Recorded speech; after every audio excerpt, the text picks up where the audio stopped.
Savior Jesus Christ. Welcome back to the Bible study again.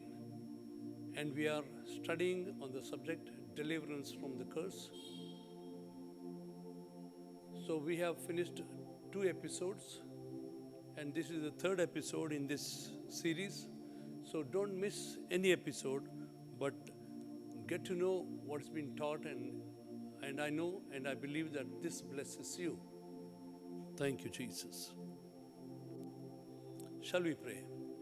God, our Heavenly Father, as we look into your word to know the different things related to the deliverance from curses, open our eyes to see the truth, and may the truth set us free, Lord. In the name of Jesus Christ of Nazareth, O Lord. Amen. Today we're going to look into the next aspect in connection with the study of deliverance from the curses. Before that, I'll tell you the things we covered. We started with Galatians 3:13 and 14, and now we are sticking on to Deuteronomy chapter 28, which is exclusively a chapter about blessings and curses.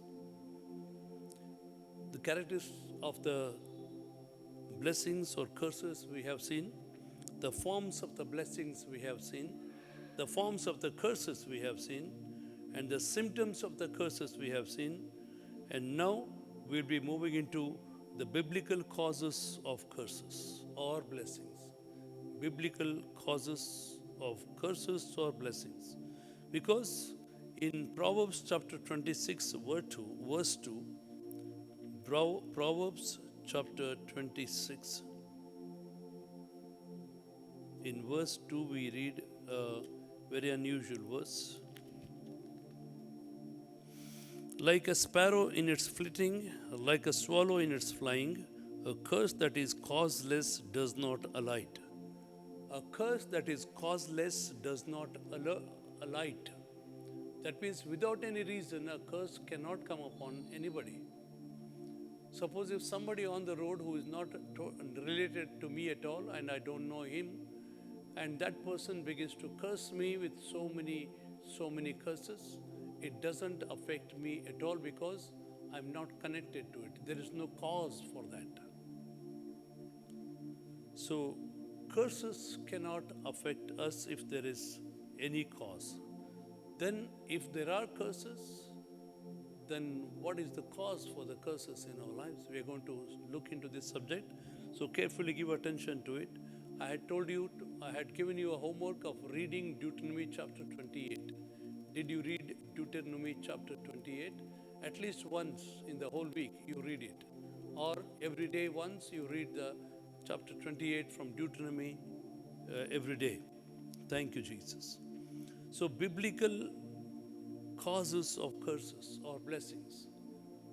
If we read Deuteronomy chapter 28 verses 1 and 2, Deuteronomy chapter 28 verses 1 and 2, and if you faithfully obey the voice of the Lord your God, being careful to do all his commandments that I command you today, the Lord your God will set you high above all the nations of the earth, and all these blessings shall come upon you and overtake you if you obey the voice of the Lord your God.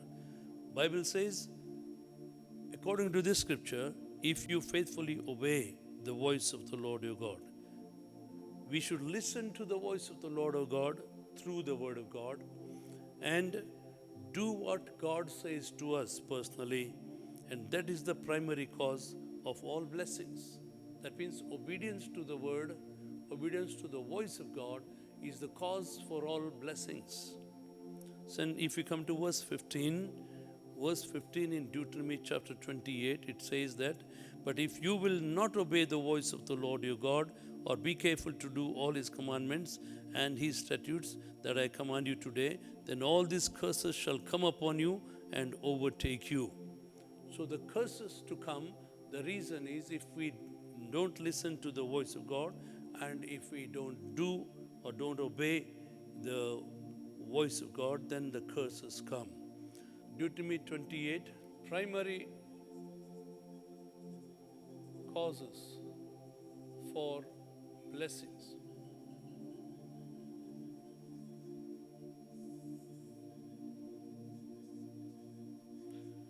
Deuteronomy 28 verses 1 and 2. The primary cause for blessing is obedience.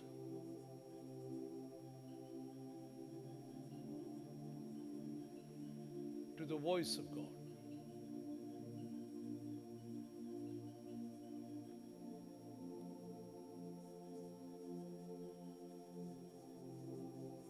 Primary cause for curses. Deuteronomy chapter 28 verse 15. Disobedience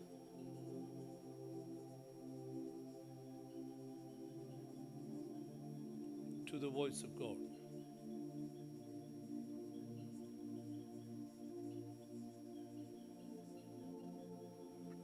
These are the primary causes for blessings or curses. So, if there are curses, then there is a cause. And if there is a cause for curses, then we should know from where these curses come. Who curses us? Who curses us? And now we are going to look into a subject called sources of curses.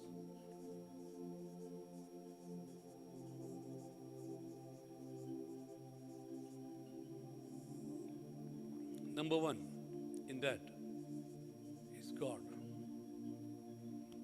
Sources of curses. In that, the first source of curses is God Himself. Exodus chapter 20 verses 3 to 6. Exodus 20 verses 3 to 6. We read how the curses are activated or who releases the curses. Book of Exodus, the second book of the Bible, chapter 20 verses 3 to 6. You shall have no other gods before me. You shall not make for yourself a carved image or any likeness of anything that is in heaven above, or that is in the earth beneath, or that is in the water under the earth. You shall not bow down to them or serve them. For I, the Lord your God, am a jealous God, visiting the iniquity of the fathers on the children to the third and the fourth generation of those who hate me, but showing steadfast love to thousands of those who love me and keep my commandments. So, Bible says, if the parents disobey, their iniquity is visited on the children as curse. And up to what generation? Up to third and fourth generation, the curses will come. But up to what generation the blessings come? But showing steadfast love to thousands of those who love me and keep my commandments. For thousands of generations, the blessings of obedience will come. Thank God, God limited the curses to third and fourth generations. Thank God, God released the blessings up to thousands of generations, because it shows His interest. He is interested in blessing us and not cursing us. Suppose if a father commits sin, and the iniquity of that sin, if he doesn't repent, that iniquity of that sin descends into the next generation as a curse. And from him, if he doesn't do anything to stop that iniquity or break that curse, it will come down to third generation, then to the fourth generation. And if that person doesn't do anything to stop it, it may continue. Thank you, Jesus. So, in this 3 and 4 verses of Exodus chapter 20, you shall have no other gods before me. You shall not make for yourself a carved image or any likeness of anything that is in heaven above, or that is in the earth beneath, or that is in the water under the earth. So God hates idolatry. God hates worshipping of idols, because God is the only God who is worthy to be worshipped. And if we make anything similar to God, as though it is similar to God, maybe an idol, maybe a picture, maybe an object showing people that this is God, and that kind of object worship is idolatry, and God curses it. So this curse flowing from generation to generation up to fourth generation is having other gods. which includes every form of occult practice and cults. This curses mentioned in Exodus chapter 20 verses 3 to 6 is actually the worshipping of other gods brings the curse. And it also includes every form of occult, or that is black magic and witchcraft, and occult practice, and every form of cults, false religions. In Deuteronomy chapter 27 verses 15 to 26, Deuteronomy 27 verses 15 to 26, we read a list of curses pronounced by God upon the people of Israel when they would enter the land of Canaan. Verses 15 onwards, I'll read Deuteronomy 27. Cursed be the man who makes a carved or cast metal image, an abomination to the Lord, a thing made by the hands of a craftsman, and set it up in secret, and all the people shall answer and say, Amen. Cursed be anyone who dishonors his father or his mother, and all the people shall say, Amen. Cursed be anyone who involves his neighbor's landmark, and all the people shall say, Amen. Cursed be anyone who misleads a blind man on the road, and all the people shall say, Amen. Cursed be anyone who perverts the justice due the sojourner, the fatherless, and the widow, and all the people shall say, Amen. Cursed be anyone who lies with his father's wife, because he has uncovered his father's nakedness, and all the people shall say, Amen. Cursed be anyone who lies with any kind of animal, and all the people shall say, Amen. Cursed be anyone who lies with his sister, whether the daughter of his father or the daughter of his mother, and all the people shall say, Amen. Cursed be anyone who lies with his mother-in-law, and all the people shall say, Amen. Cursed be anyone who strikes down his neighbor in secret, and all the people shall say, Amen. Cursed be anyone who takes a bribe to shed innocent blood, and all the people shall say, Amen. Cursed be anyone who does not confirm the words of this law by doing them, and all the people shall say, Amen. There are 12 different kinds of curses pronounced over here. And first thing God curses is idolatry. Idolatry brings curse. So as believers, let's check our lives whether we have idolatry in our lives. Maybe we say, no, we don't have any idols in our lives. We are not worshipping in any idol. If you give importance to anything in your life more than giving importance to God, then that particular object has become, that particular thing has become an idol in your life, and you're worshipping it. For example, if you give more time to only getting money or working on getting money, and always day and night you're thinking, you're imagining, you're dreaming also about the money, and that shows that you're worshipping the God of money. Suppose you're always involved in cricket or any other kind of sports, and you always want to be in practicing that, doing that, not giving any time to God, and giving more time to only that particular sport has become your idol, and you're worshipping it. And if you're watching TV more than giving time to God, then TV has become your God. And if you obey your children more than obeying God, then children have become gods to you. If you obey the voice of your wife or your husband more than listening to the word of God, then he or she or he have become gods to you. Some people come and say, I did not come to the worship because my wife decided that we should not go, and she told me not to go. So if anybody stops you worshiping God, that has taken the place of God in your life. So idolatry brings God's curse. So what kind of idols do you have in your life? Some people have invisible idols. Some people have mobile as their idol. day and night they are involved only in the mobile. And no matter what you say, everything they connect that thing to their mobile, and they worship it. Without the mobile, they will go mad. One brother told me when he was in the Middle East that one person told him, I can give up staying with my wife, but I can't give up my mobile even for one day. That much they have been addicted, and that has become their God. They listen to what the mobile says and not what God says. So what kind of idol do you have in your life? Repent of it. Why am I exposing these things? Repent of it, because that brings curse upon you. Thank you, Jesus. Number 2, God curses disrespect for parents.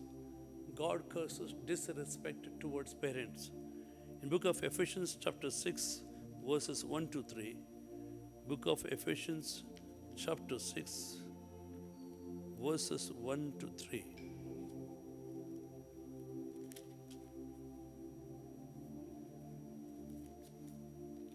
It says here, children, obey your parents in the Lord, for this is right. Honor your father and mother. This is the first commandment with a promise, that it may go well with you and that you may live long in the land. Disrespecting parents brings curse. Honor your father and mother. This is the first commandment with a promise. In the 10 commandments, this is the first commandment with a promise. There is a promise mixed with it or connected to it. That it says here, that it may go well with you and that you may live long in the land. God wants you to live long in the land, and God wants you to have everything going well for you. So for that to happen, you should obey your parents. Disrespecting your parents or or insulting your parents, looking down upon your parents, brings curse upon you. What kind of curse? One thing is, you will not live long, and that means your age has come down, and that you will live long in the land. That means you will not inherit any land because you disrespected your parents. So be careful. I'm not telling you that you should worship your parents, as some people do, but don't worship your parents, but honor your parents. Honoring your parents is under the limit of God. That means you must honor your parents, but not above your God. Suppose if your parents tell you not to worship God, then that thing you have to disobey because you need to worship the Lord. Suppose if your parents ask you to worship the idols, that you need to disobey. Honoring the parents doesn't mean that we should obey whatever they say. We should have discernment that these things should not take or supersede God in our lives. Thank you, Jesus. Similarly, God curses treachery against neighbor. Treachery against neighbor. Verse 17 in Deuteronomy chapter 27. Deuteronomy 27, verse 17. Cursed be anyone who moves his neighbor's landmark, and all the people shall say, Amen. When we deceive our neighbors in connection with the land, in connection with the house, in connection with anything that they have, and you want to decrease that in order to increase yours, that brings a curse upon you. Suppose your neighbor doesn't come and check every now and then about his landmark, but you go in his absence, maybe in the evening, in the night, you remove the landmark stone which says that your land starts from here, you move it into the land of your neighbor, increasing the width or the length of your land, your property. God is seeing that, and God brings a curse upon you. Such kind of curse that you will not enjoy your land. something similar, deceiving your neighbors, taking advantage of your neighbor's helplessness. That brings a curse upon you. Fourthly, injustice to weak or helpless. When we do injustice to the weak people or helpless people, that brings a curse. Verse 18 in Deuteronomy 27, cursed be anyone who misleads a blind man on the road, and all the people shall say, Amen. Any blind man, if he comes and asks you, where does this road go? Please help me. Then you deceive him and tell him, this road, you should turn this side and go. Just for the joke, just for the fun. That brings curse upon you. Be careful. You're deceiving a blind man. God is watching that. Thank you, Jesus. Thank you, Jesus. In the childhood, children enjoy deceiving these blind people, telling them, go this way, go that way. And that they don't know, but that brings curse upon them. And God curses illicit sex and incest. Illicit sex is a sex relationship outside your marriage relationship. And sex relationship with your family members. That brings a curse. Sex relationship with your family members is called as incest. Any of these such kind of sexual relationships brings a curse from God. Thank you, Jesus. Bible says in 1 Corinthians chapter 6 that every sin is outside the body, but sexual relationship is a sin that is involved in the body.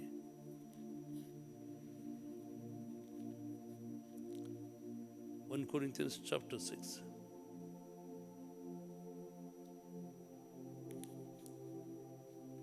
Verse 16, 1 Corinthians 6:16. Or do you not know that he who is joined to a prostitute becomes one body with her? For as it is written, the two will become one flesh. But he who is joined to the Lord becomes one spirit with him. Verse 18, flee from sexual immorality. Every other sin a person commits is outside the body, but the sexually immoral person sins against his own body. When you sin against your own body, your body will not respond to you in the right way and begin to fall sick. Thank you, Jesus. And God curses, sixth one, God curses anti-Semitism, apartheid, making distinction between this group, this race, that race, and we are a superior race and they are an inferior race. That kind of difference you maintain is called as anti-Semitism, especially Semites means the Israelites or the descendants of Abraham. If anybody does anything to hurt them, hating them, that brings a curse. God said in Genesis chapter 12, book of Genesis, the first book of the Bible, chapter 12, God said there, maybe I'll read verse 3 only. Verse 2 and 3. And I will make of you a great nation, and I'll bless you and make your name great, so that you will be a blessing. I'll bless those who bless you. Third verse. I'll bless those who bless you, and him who dishonors you I will curse. And in you all the families of the earth shall be blessed. When we bless the Israelites, we are automatically blessed by God. When we curse Israelites or dishonor Israelites, then we are cursed by God. I remember an incident in the history. In Germany, Hitler hated the Jews like anything. He hunted for them from country to country and chased after them and killed them in different countries also. So he killed more than 6 million Jews. 6 million Jews in his lifetime. Imagine how much curse he must have brought upon himself.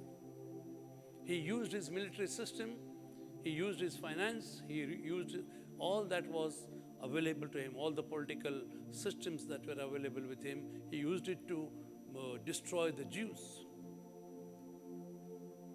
And now some people are trying to say that this Holocaust, this destroying the Jews never happened, but it cannot be denied. But that person, Hitler, died killing himself because he was not blessed. He brought upon him the curse by killing the Jews. And in the in the course of time, after Hitler went away and Germany became a different country, and there was North Germany, there East Germany and West Germany, two different parts. And the people who belonged to Germany, they decided, and they spoke among themselves that we destroyed the Jews in millions. And how much curse we should have brought upon ourselves. And our families will be blessed, our children will be blessed, our whole generations will be cursed. So they thought, they came, the Lutheran church, and some people took a delegation. See how far they went to destroy the curse.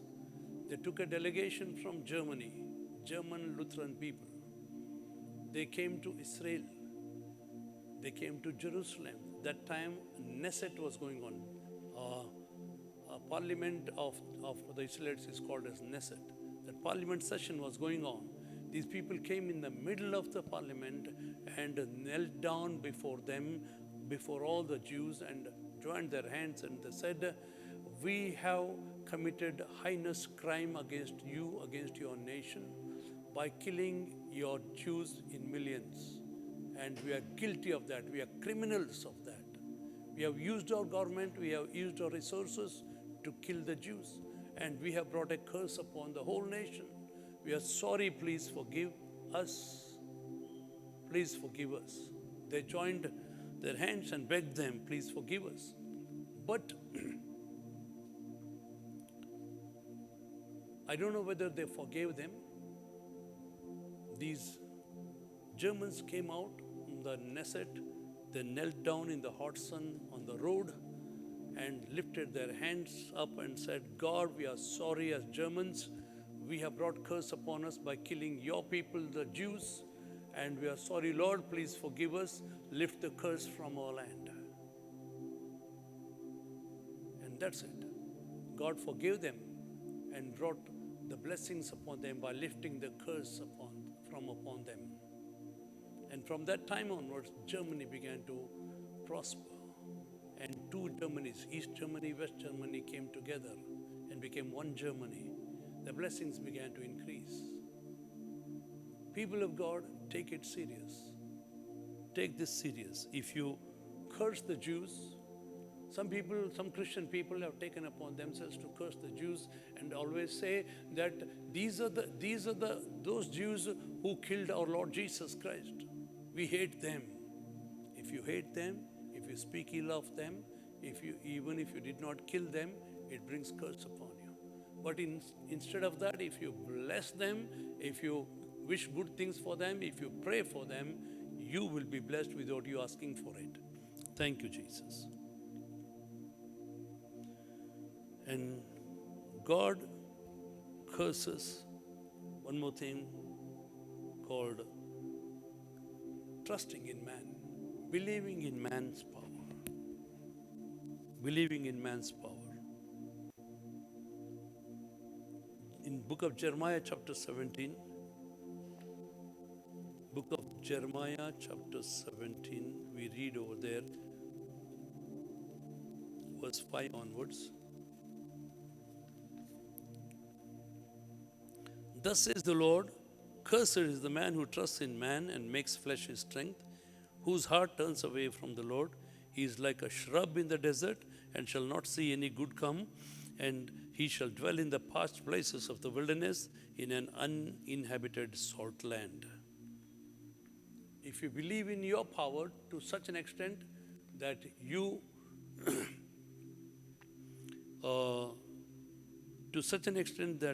begin to not rely upon God, that brings a curse upon you. Trusting in man, departing from the Lord, is a distinctive mark of the flesh, the nature of the nature inherited from Adam. That I don't want God. I want to live by myself. Don't bother me. Some people have written down upon their bikes or on their cars, this is my life. What does that mean? I want to live my style, my ways. Nobody need to interfere. Nobody need to question me. I don't want God to bless me. I want to rule my life. That kind of attitude destroys you. Bible says, cursed is that man who trusts in man and makes flesh his strength. Thank you, Jesus. Legalism, carnality, apostasy, everything is related to this trusting in man that brings curse upon you. And God curses, one more thing, book of Zechariah chapter 5 verses 1 to 4. I'll stop here. Book of Zechariah chapter 5 verses 1 to 4. It says here, again I lifted my eyes and saw, and behold, a flying scroll, and he said to me, what do you see? I answered, I see a flying scroll. Its length is 20 cubits and its width 10 cubits. Then he said to me, this is the curse that goes out over the face of the whole land. For everyone who steals shall be cleaned out according to what is on the one side, and everyone who swears falsely shall be cleaned out according to what is on the other side. I will send it out, declares the Lord of hosts, and it shall enter the house of the thief and the house of him who swears falsely by my name, and it shall remain in his house and consume it, both timber and stones. Curse is upon the man who witnesses falsely. Curse is upon the man who steals somebody else's property. That man is under the curse of God. And what kind of curse? That curse follows him even right from the court. Some people tell in the court some lies, swearing upon the holy books. And they say, I am telling you the truth and nothing but the truth. But they begin to tell lies as a testimony, as a witness. And Bible says that brings a curse.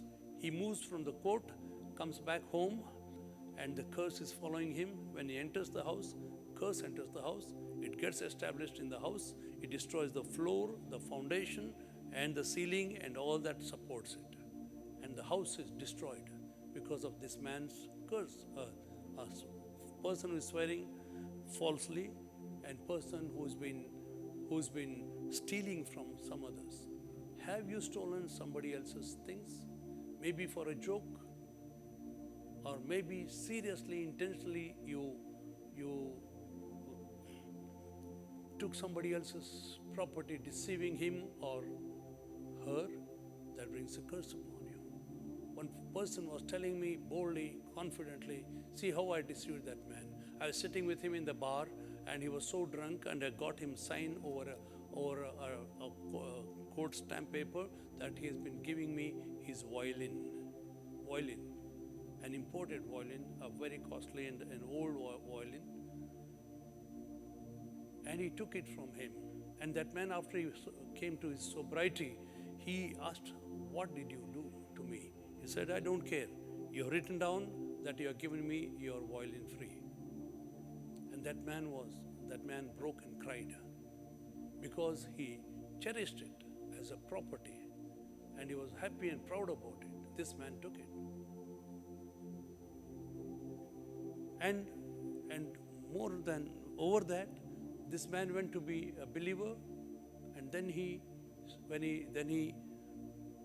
began to do ministry. I don't know whether he repented of that. I don't know. He died in an untimely death. Curse of stealing brings you to destruction. Thank you, Jesus. There are some others. Still, I need to continue. I'll be going on in the next session. But people of God, if you are involved in these sins, please identify yourself and tell before God, I'm sorry, Lord, I have committed these sins.